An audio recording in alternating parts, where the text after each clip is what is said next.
Assalamualaikum warahmatullahi wabarakatuh. Assalamualaikum warahmatullahi wabarakatuh. Kembali bersama Bahasa Cerita TV di Bogor Channel Production. Kali ini kita memasuki episode 24 di Bahasa Cerita TV dengan tema Ngolotok Politik. Seperti biasa di episode berikutnya kita menghadirkan narasumber. Nah, narasumber Wakil Rakyat DPRD Kota Bogor. Kali ini saya berkesempatan bertemu dan bertatap muka langsung bersama anggota Dewan satu periode aktif dengan Ibu Sri Kusnaini, Hajah Sri Kusnaini. Selamat piye kabare? Alhamdulillah. Alhamdulillah. Luar biasa. Selalu semangat ya. Nah Ibu, saya mau tanya nih. Ibu ini kan periode berapa? Pertama 2019.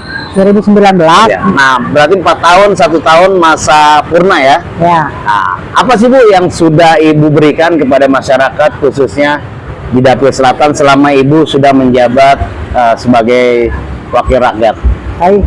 Ya. Assalamualaikum warahmatullahi wabarakatuh. Waalaikumsalam warahmatullahi wabarakatuh. Alhamdulillah ya, karunia Allah saya ditakdirkan menjadi wakil rakyat dari perwakilan daerah Bogor Selatan. Ya. Dari awal di Partai PKS ya? dari PKS, ya, Partai Keadilan Sejahtera. Sekarang nomor urut partainya 8. Mantap. Kemarin.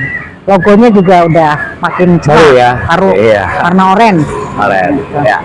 Ya, jadi dari awal ketika saya diamanahkan atau ditugaskan oleh PKS untuk awal dulu kan sebelum jadi anggota dewan berarti menjadi caleg ya. Ya. Itu saya punya satu prinsip bahwa bagaimana saya bisa memberikan kemanfaatan yang sebanyak-banyaknya buat masyarakat, karena dengan satu pemahaman sebaik-baik manusia adalah yang paling banyak bisa memberikan manfaat untuk kepada sesama. Betul. Ya, dan saya tahu bahwa Bogor Selatan ini dibandingkan dengan dapil-dapil yang lain, dibandingkan dengan kecamatan-kecamatan yang lain, itu IPM-nya paling rendah loh. IPM-nya paling rendah, indeks pembangunan manusia. Jadi tingkat pendidikan masyarakatnya itu paling rendah. Ya rata-rata lama usia sekolah dan sebagainya ya. Kemudian juga pendapatan masyarakatnya relatif masih banyak yang miskin dan sebagainya. Jadi itu menjadi tantangan tersendiri buat saya bagaimana bisa dalam tanda kutip menaikkan IPM Bogor Selatan. Memang saya belum punya data secara realnya ya bagaimana sekarang capaiannya. Tapi intinya ketika di tahun pertama saya ditugaskan oleh partai untuk masuk di Komisi 1. Komisi 1 itu urusannya salah satunya kaitannya dengan Dukcapil, Satpol PP. Memang belum bersentuhan langsung dengan urusan masyarakat. Tapi alhamdulillahnya di tahun pertama itu saya ditugaskan juga sekaligus Komisi 1 sekaligus juga di Bapemperda, Badan Pembentukan Peraturan Daerah. Nah di situ mungkin salah satu yang sudah bisa kami istilahnya perjuangkan yang berkaitan langsung dengan masyarakat terkait dengan peraturan daerah. Misalnya kita mau perjuangkan waktu itu ada perda disabilitas. Meskipun saya bukan menjadi anggota pansus secara langsung, tapi awal dari mulai pembentukan usulan propemperdanya dan sebagainya itu pada saat saya masih di Bapemperda. Kemudian juga kita sudah kemarin sempat memperjuangkan perda santunan kematian, tapi ketika kemudian naik ke provinsi gubernur ditolak dengan berbagai alasan gitu ya. Padahal kita sangat ingin sekali, karena saya tahu ketika turun ke masyarakat masih banyak masyarakat yang mengalami kesulitan ketika keluarganya ada yang meninggal untuk menemukan tempat makam aja susah dan sebagainya itu ya. Nah alhamdulillahnya di tahun kedua, ketiga, keempat itu saya ditugaskan untuk di Komisi 4 yang berkaitan langsung dengan kesejahteraan rakyat. Berarti sesuai dengan tadi juga ya. Sesuai juga dengan bagaimana kondisi Bogor Selatan yang IPM-nya masih rendah.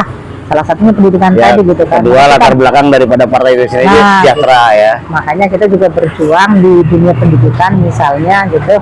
Bagaimana misal yang sudah kita perjuangkan ya dengan bersama-sama teman-teman yang lain di dunia pendidikan itu masih banyak anak-anak kota Bogor, khususnya Bogor Selatan, yang dia sudah lulus tapi ternyata ijazahnya belum bisa Biasa ya, itu didapatkan kasus ya, untuk banyak kasus naik ya. ke jenjang sekolah berikutnya kah, atau untuk kerja dan sebagainya. Nah, ini kita perjuangkan bagaimana kemudian mereka bisa mendapatkan haknya ijazah. Ini sudah banyak lah yang kita bantu semacam itu. Tapi ada peraturan baru kan Bu, maksudnya dari Kementerian Pendidikan dan Kebudayaan sekarang ini kan katanya mau dihapus tuh. Ya, gini, jadi babnya itu adalah kaitannya dengan ini dianggapnya sebagai apa istilahnya, bantuan terencana atau tidak terencana. Karena kalau bantuan terencana kan berarti data harus sudah by name, by address. Tapi kalau tidak terencana ya yang terjadi tiba-tiba dong. Nah, kemarin memang pembahasannya di masalah itu tadi gitu sebenarnya. Itu ya satu sisi. Kemudian kalau kaitannya dengan dunia pendidikan juga ya alhamdulillah tentu kita bersinergi dengan teman-teman kita yang di Alak Pusat ya, untuk juga bisa memperjuangkan mereka mendapatkan PIP, program Indonesia Pintar. Memang jumlahnya belum banyak, tapi ini sangat sedikit banyak sangat membantu gitu ya, mereka-mereka yang kesulitan pendidikan dan sebagainya. Satu sisi itu. Kemudian misalnya kalau di dunia kesehatan ya kan kaitannya juga, kalau preventif itu bagaimana teman-teman kita di Posyandu ya, memulai dari preventif kesehatan dan sebagainya. Alhamdulillah kemarin kita di Komisi 4 berhasil untuk memperjuangkan kenaikan BOP. Jadi kader Posyandu. Posyandu ya, dari kader Posyandu. Ya, dari tadinya berapa? Dari tadinya per bulan mereka cuma mendapatkan 50.000, kita minta untuk dinaikkan jadi 100.000. Alhamdulillah ini terwujud, terrealisir. Awalnya memang kemarin baru untuk Posyandu yang masuk di kriteria mandiri, tapi yang untuk tahun besok 2024 insya Allah sudah semua kader Posyandu BOP-nya sudah kita naikin dari 50 menjadi 100. Ini dari 100 ya? Iya. Nah, kalau misalkan untuk BOP sendiri itu ada kaitannya juga nggak sih Bu dengan BOP guru ngaji? Nah, insentif guru ngaji lain lagi. Jadi ya itu juga salah satu yang kita perjuangkan gitu kan. Tadi yang pertama tadi BOP untuk kader Posyandu. Kemudian juga ada namanya insentif guru ngaji.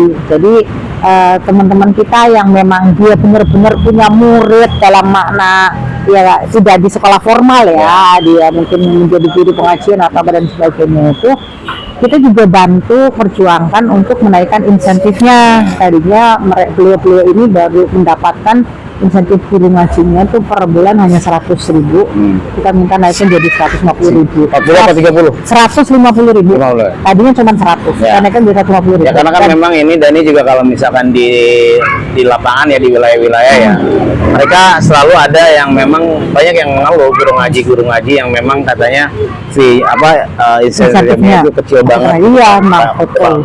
Bahkan mereka juga banyak yang ngeluh bahwa majelis-majelis juga di wilayah itu sangat sedikit sekali sekarang.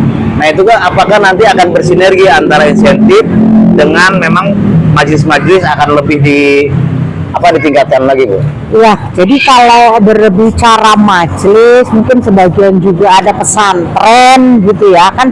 Kalau kita bicara pesantren itu ada pesantren modern, ada pesantren tradisional gitu.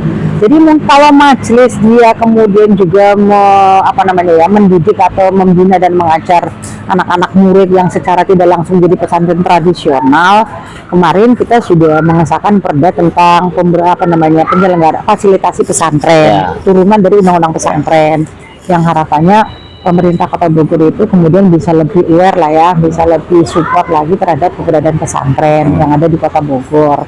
Nah, kan sebenarnya sejalan ya, guru ngaji dia juga sekaligus guru pesantren gitu. Karena ketika kemudian guru-guru tadi kita tingkatkan kesejahteraannya lewat insentif dinaikkan, mudah-mudahan pesantren juga lebih berkembang. Terus satu sisi sebenarnya juga peluang-peluang untuk adanya dana hibah. Ya, dana hibah buat lembaga, baik lembaga yang sifatnya pendidikan atau sosial, termasuk untuk majelis taklim itu sebenarnya juga ada peluang untuk bisa mengajukan hibah ke Pemkot Bogor ya lewat aplikasi Sahabat. Ya beberapa sih alhamdulillah sudah ada yang berhasil saya kawal ya, saya advokasi, saya dorong untuk kemudian bisa mendapatkan dana hibah tersebut. Nah, yang menjadi pekerjaan rumah di Bogor Selatan Bu, yang belum sama sekali misalnya dalam arti diperjuangkan di paripurna atau di ini apa Bu yang belum terwujud atau terrealisasikan? Oke, ya kalau belum terwujud sebenarnya masih banyak banget ya. Ya. Ya, kalau misalnya dari sisi sarana fisik saja gitu ya, fisik nih, fisik, pembangunan fisik, itu masih banyak permintaan teman-teman di wilayah yang notabene apa namanya sudah saya ajukan ya, itu belum terrealisir, itu masih banyak ya, baik dari mulai PCU, mulai dari jalanan yang rusak atau TPT, tanah yang longsor sampai sekarang belum diperbaiki ya, turap yang belum dibangun, itu masih banyak sekali, PR masih banyak. Kalau dari sisi sumber daya pembangunan sumber daya manusia misalnya, ya itu tadi sampai sekarang itu masih banyak masyarakat Bogor Selatan yang terputus sekolahnya. Nah, bicara soal apa tadi putus sekolah itu kan memang masih ada nggak sih Bu sekarang yang masih berjalan paket masih itu masih ya, Bu, ya? paket Ya. masih ada, paket A untuk yang lulusan SD, paket B SMP, paket C itu SMA masih ada, dan kita juga tiap tahun dari apa namanya anggaran yang ada kita perjuangan untuk tetap bisa memberikan apa namanya semacam bos lah ya, bos buat para peserta didik yang ada di paket itu tadi kita perjuangkan, karena kita tahu mereka yang mungkin sudah tidak memungkinkan lagi sekolah formal ya bisa melanjutkannya di paket itu tadi. Ya. 3 bulan apa masa pemilu Bu? Ya. Pencoblosan, pilpres dan pileg juga secara serentak 14 Februari. Dan Ibu juga menjadi satu bagian lagi peserta lagi di legislatif ya, DPT yang insya Allah 2 periode nantinya. Amin. Nah, apa sih Bu yang membuat Ibu sehingga Ibu maju lagi, atau membuat yang memang kira-kira nih yang belum apa memberikan sesuatu kemanfaatan lebih kepada masyarakat? Ya, betul. Jadi saya melihat bahwa masih banyak hal yang harus diperjuangkan oleh PKS, oleh saya sebagai anggota dewan untuk bisa melakukan perjuangan dan sebagainya, agar bisa lebih banyak lagi memberikan kemanfaatan kepada masyarakat. Tadi saya sampaikan misalnya dari sisi kesehatan ya, itu masih banyak masyarakat kita yang dari sisi BPJS itu masih banyak yang tertunggak ya, padahal mereka sebenarnya kalau melihat dari kondisinya ya memang layak untuk dibantu menjadi peserta BPJS PBI, tapi ternyata belum bisa karena masih semrawutnya data, karena juga apa masih keterbatasan apa ya, kalau bahasa saya itu keterbatas bukan anggaran, lebih kepada political will dari pemerintah Kota Bogor, dalam hal ini dinas-dinas terkait ya, misalnya kayak Dinsel, Dinkes dan sebagainya, untuk bersama-sama dengan Dukcapil merapikan data dengan sebenar-benarnya, sehingga tidak ada lagi misalnya yang dalam tanda kutip salah sasaran karena masih ada di lapangan laporan dari Dinkes itu ini ternyata orang yang harusnya tidak berhak mendapatkan PBI ternyata dapat, dan sebagai apa yang sudah meninggal tapi ternyata tidak diputus, tidak dinonaktifkan, sehingga argo mengalir tetap bayar ke BPJS tapi ternyata orangnya sudah nggak ada. Sebenarnya ini kan kaitannya dengan masalah perapian data, sehingga hak-hak masyarakat yang seharusnya memang dia mendapatkan hak dasar kesehatannya bisa didapatkan itu. Kemudian yang kedua tadi kita juga masih banyak sekali melihat ya, kalau konteksnya dalam kaitan generasi ke depan sumber daya manusia itu PR untuk anak-anak dan generasi apa namanya remaja itu masih sangat banyak.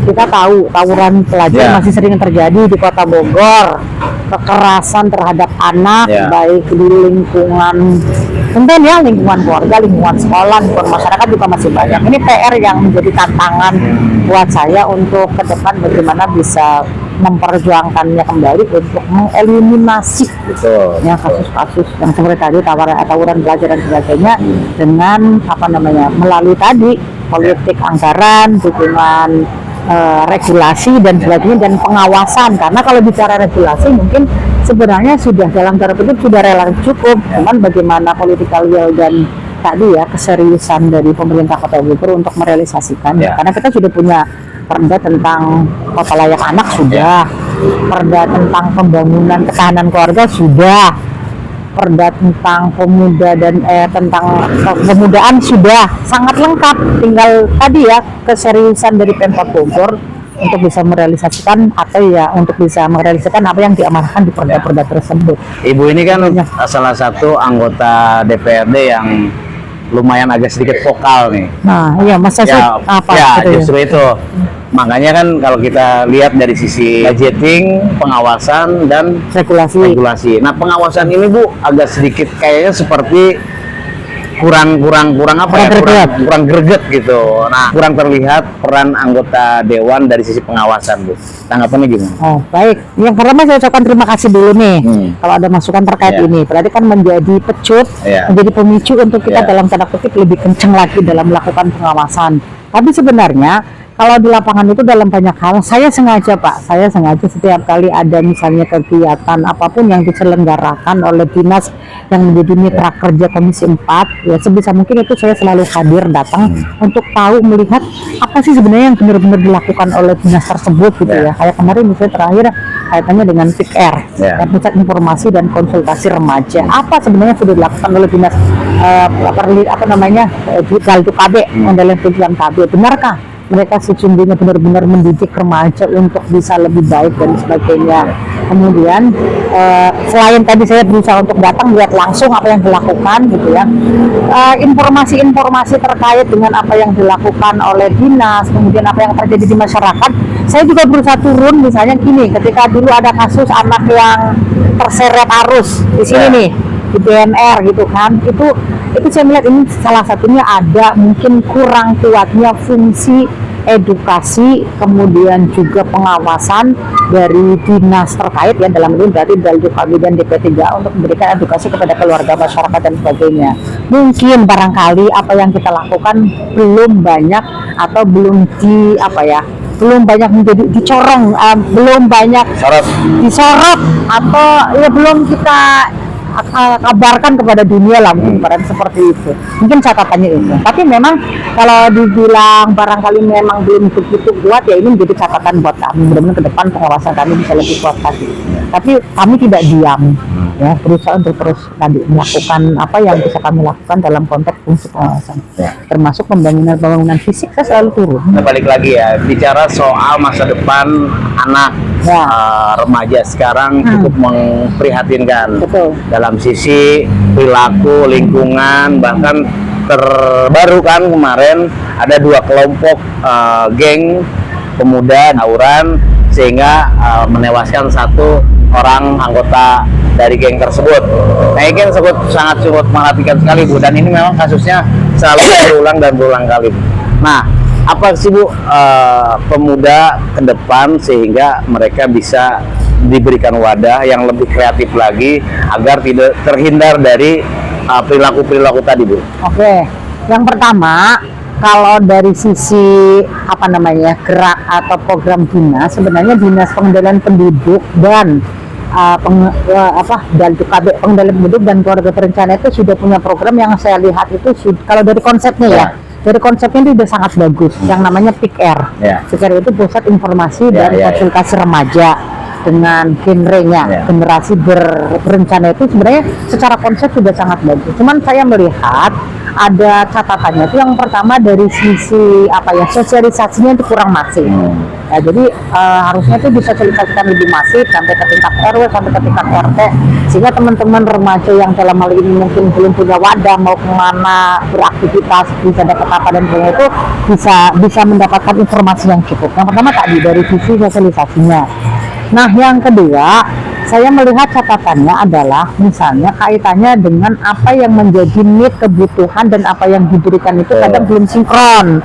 Misal, anak-anak remaja itu sebenarnya kalau dari sisi potensi, dia kan sebenarnya punya peluang potensi untuk di dunia yang dalam tanda kutip sekarang sudah banyak digital gitu ya. Misalnya, pelatihan konten kreator ini kan sangat menarik buat mereka dan sebagainya. Ternyata apa yang diberikan kepada mereka pelatihannya mungkin belum nyambung ke sana. Jadi antara kebutuhan di lapangan dengan apa yang diprogramkan itu saya melihat belum memang ada yang sudah nyambung tapi belum terlalu nyambung banget. Yang pertama itu. Kemudian yang kedua, kalau kita bicara dari sisi pendidikan formal gitu ya, sebenarnya di tiap sekolah itu juga sudah ada yang namanya bukan di tiap sekolah, kita tuh sudah punya yang namanya Satgas Pelajar. Cuma kendalanya itu ternyata SDM-nya itu masih sangat minim. Makanya kemarin juga ketika rapat dengan Distrik itu kita sampaikan ini mestinya jumlah jumlah personil Satgas Pelajar itu harusnya ditambah dengan jumlah siswa di Kota Bogor sekian, paling tidak harus ada rasio yang inilah yang proporsional berapa pelajar bisa diampu oleh satu orang Satgas Pelajar dan sebagainya. Yang konsepnya memang akan menaikkan anggaran, ya nggak apa-apa kalau itu adalah kebutuhan, kita akan perjuangkan untuk kenaikan anggarannya gitu ya. Itu kalau dari sisi pendidikan formalnya.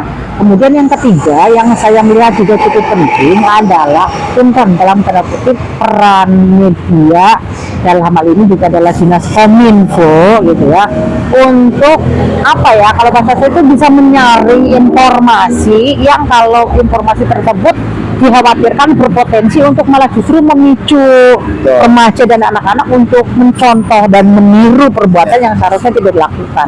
Bu, terakhir sekali nih Bu, apa yang akan disampaikan pada masyarakat khususnya di Bogor Selatan, umumnya di Kota Bogor, yang memang setiap kegiatan Ibu di setiap wilayah kan pastinya menampung semua aspirasi. Ya, betul. Baik itu yang aspirasi yang memang sudah melalui tahapan realisasi ataupun yang belum, yang sedang diperjuangkan pun, tampungan-tampungan itu apa yang menjadi prioritas masyarakat yang disampaikan ke Ibu, lalu ke depan jika Ibu terpilih kembali di 2024 ke depan, apa yang menjadi concern-nya Bu? Ya, baik. Jadi saya sampaikan bahwa perjuangan di legislatif itu ini sesuatu banget, karena dalam tanda kutip kita tidak merasa cukup kalau kita baru megang legislatif, karena eksekusinya itu ada di eksekutif gitu ya. Makanya sebatas sesuai dengan tugas dan fungsi atau tupoksi serta kewenangan DPRD Kota Bogor ya, aspirasi-aspirasi masyarakat yang disampaikan kepada kami dengan sekuat tenaga, dengan sebuah pertanggungjawaban, dengan rasa tanggung jawab bahwa ini adalah amanah yang harus dijalankan dengan baik, kami akan senantiasa menampung, kemudian memperjuangkan apa yang menjadi aspirasi masyarakat, khususnya lagi kalau di masyarakat Bogor Selatan, karena saya tahu IPM-nya masih rendah, saya akan berusaha untuk memperjuangkan dalam konteks pembangunan sumber daya manusia. Berarti tadi dunia pendidikan, kemudian kesehatan dan sosial, di samping bahwa aspirasi-aspirasi yang terkait dengan pembangunan fisik tentu ini juga tidak akan saya abaikan, karena bagaimanapun fasilitas sarana prasarana itu akan sangat mempengaruhi bagaimana anak bisa sekolah dengan lancar kalau ternyata misalnya jalanannya rusak, bagaimana anak bisa sehat kalau misalnya ternyata rumahnya tidak layak huni sehingga sakit-sakitan, membuat belajar juga jadi melemah dan sebagainya. Jadi sebenarnya sangat terkait sih pembangunan fisik dengan pembangunan sumber daya manusia, itu satu kesatuan yang tidak bisa dipisah-pisahkan. Di Dapil Selatan ini PKS kan ada 10 ya? Kota Bogor 10. Iya. Di Bogor Selatan 2 orang. 2 orang ya. Optimis Bu? Optimis insya Allah. Mudah-mudahan saya dapat 4 orang naik dari Bogor Selatan. Targetnya ya? Iya. Berarti kan untuk 2019 2 ya? 2 dari Bogor Selatan. Sekarang pengennya 4. Lain ya. Dengan narik yang lain. Iya. Bahasa Sejarah TV, waktu yang memang kita harus sudahi dulu perbincangan saya dengan Bu Sri. Insya Allah kita ketemu lagi, mudah-mudahan apa yang menjadi catatan beliau, perjuangan beliau, aspirasi dari masyarakat di kemudian hari bisa direalisasikan dan diharapkan oleh masyarakat, terkhusus juga sebagai wakil rakyat yang memang masih banyak pekerjaan rumah yang belum juga direalisasikan, segera bisa direalisasikan dan dirasakan manfaat kemaslahatannya di masyarakat, terkhusus di Bogor Selatan yang memang masih cukup banyak masalah-masalah PR yang memang harus diselesaikan segera. Mudah-mudahan kita bisa ketemu lagi Bu, bisa ngobrol lagi. Dapil Selatan nomor urut 2 Ibu Sri Kusnaini, Ulahilab 14 Februari 2024. Insya Allah berkah. Assalamualaikum warahmatullahi wabarakatuh. Waktunya. Amin. Sampai jumpa di episode berikutnya.